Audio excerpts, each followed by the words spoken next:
नमस्कार मित्रांनो, स्वागत आहे तुमचं सूरज मुलानी ब्लॉग या आपल्या यूट्यूब चॅनलमध्ये. तर आता आपण निघालेलो आहे गोव्यामधून बाहेर. तर गोव्यामधून आपण निघालेलो आहे आपलं जे तारकर्ली बीच आहे कोकणातलं, तर तिकडे निघालेलं आहे.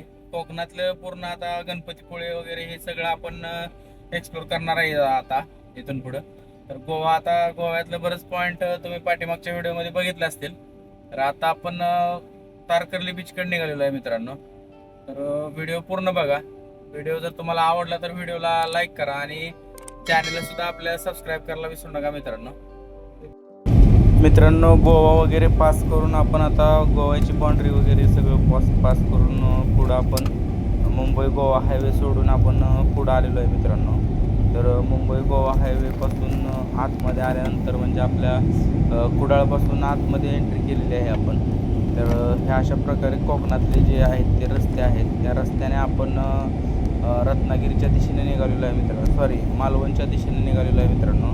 तर मालवण वगैरे हे बघून आपण सिंधुदुर्ग किल्ला वगैरे हे सगळं बघणार आहे मित्रांनो. तर मालवणचा जो एरिया जो आहे तो पूर्णपणे आपण तिथला राजकोट किल्ला वगैरे ह्या सगळ्या गोष्टी आपण या व्हिडिओमध्ये बघणार आहे मित्रांनो.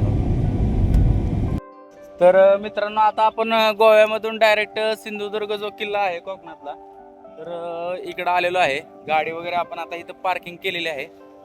तिकडं पाठीमागच्या साईडला तुम्ही बघू शकता सिंधुदुर्ग किल्ला आहे. आता आपण फेरीच्या बोटमधून सिंधुदुर्ग किल्ल्याकडे जाणार आहे मित्रांनो. तर ठीक आहे, मग व्हिडिओ मित्रांनो पूर्ण बघा. एकाच ठिकाणी गाडी पार्क करून मित्रांनो आपल्याला सिंधुदुर्ग आणि राजकोट किल्ला बघता येतो.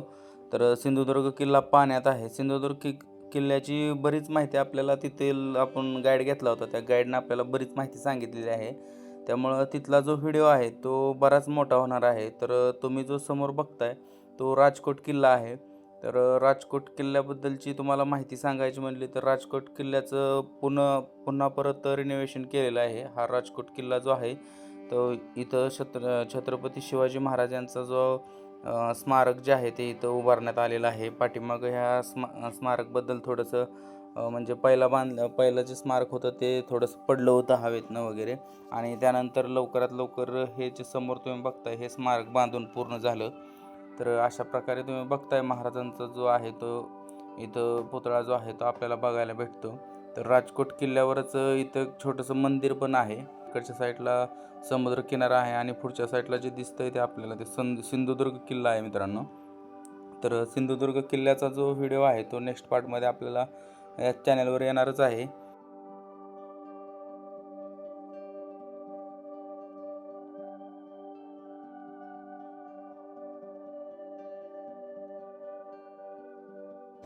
मे महिन्याचा आता मित्रांनो शेवटचा आठवडा चाललेला असल्यामुळे थोडंसं आता समुद्रकिनाऱ्याचे जे आहे ते पर्यटन थोडंसं बंदच व्हायला चालू होतं.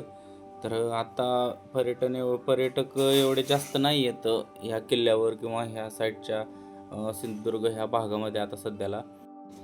सिंधुदुर्ग किल्ल्याच्या पार्किंगपासून आता आपण पुढं आलेलो आहे. आता आपण रत्नागिरीच्या दिशेने निघालेलो आहे मित्रांनो. तर रत्नागिरीकडे जात असताना अशा प्रकारे सर्व हिरवळ झाडी वगैरे आपल्याला बघायला भेटते. तर रत्नागिरीमध्ये आज संध्याकाळी आम्ही थांबणार आहे आणि पुढं उद्या सकाळी गणपतीपुळेला जाणार आहे मित्रांनो. तर आजचा हा व्हिडिओ कसा वाटला हे मला तुम्ही कमेंटमध्ये सांगा. व्हिडिओ जर तुम्हाला आवडला असेल तर व्हिडिओला लाईक करा आणि चॅनलला सुद्धा आपल्या सबस्क्राईब करायला विसरू नका मित्रांनो.